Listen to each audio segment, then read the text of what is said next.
In the Carolina Kitchen today, creating a great looking dessert is easy. We're learning the technique for a rustic way to make a stack cake. Welcome into the Carolina Kitchen. Jodi Rhoden with Short Street Cakes is back with us, and she is keeping us on top of all of the hot and trendy cake designs. So you said there's some different things happening now. Yeah, we've noticed this season there's a lot of a trend towards, especially with brides, with weddings, there's a lot of a trend towards a more rustic, natural feel. And so one thing that I've noticed coming across a lot of, inspiration photos and Pinterest and things like that is what's called a naked cake, which kind of reminds me of like an Appalachian stack cake. It's where the icing isn't all the way sealed on the sides. It's where you can, the layers of cake are exposed. So it's a layer of cake, a layer of icing, a layer of cake, but I'll show you how we do it. Okay. So what I'm starting with here is a simple chocolate cake and a simple buttercream icing. And we're always all butter. We never use any shortening. And what I've done with each of these layers is what we call torting, which is where you cut the cake in half horizontally. And that just gives us kind of more layers to work with. So I'm going to flip this one over. Start with this, and it's just really simple, and like I said, I mean, because it's sort of a rustic design, you really don't have to worry about it being precise, and that's kind of what's fun about it.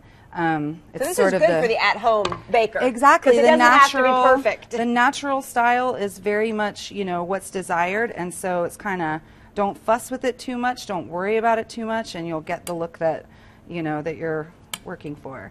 So really what you do is just take that icing on top of each layer and push it out to the edge, but no further. And just get it right to the edge of the cake, and then you go to your next layer. And if you've got parchment on your layers, you want to remember to remove that. Yeah, it doesn't taste too good, huh? You don't want to slice into that. And so you just keep going, and you can do it with as many layers as you like and make a really tall effect. And or you can keep it more simple and just do 2 or 3 layers. Another great thing is as you're using the icing, as you're icing the top of each layer, you can sort of use it to even out any irregularities there might be in your cake layers. So that way you're able to use a lot more of your cake than you would if you were needing it to be perfectly level and taking, the tops off of each of your layers.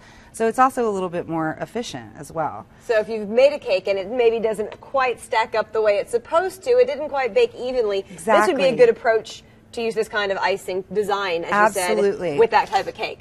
Exactly. And you just keep going. Same design. And you eventually end up with a look that's kind of rustic, stacked, and very delicious. And on trend. Exactly. All right, let's get you guys the recipe at home. Go to our website, WLOS.com. Click on the Carolina Kitchen link. That's the fastest way. Or you can send a self-addressed stamped envelope to 110 Technology Drive, Asheville 28803. It is called the Naked Cake, and very simple and efficient. Exactly. Jodi, thanks so much as always. Thank you. And that's what's cooking in the Carolina Kitchen.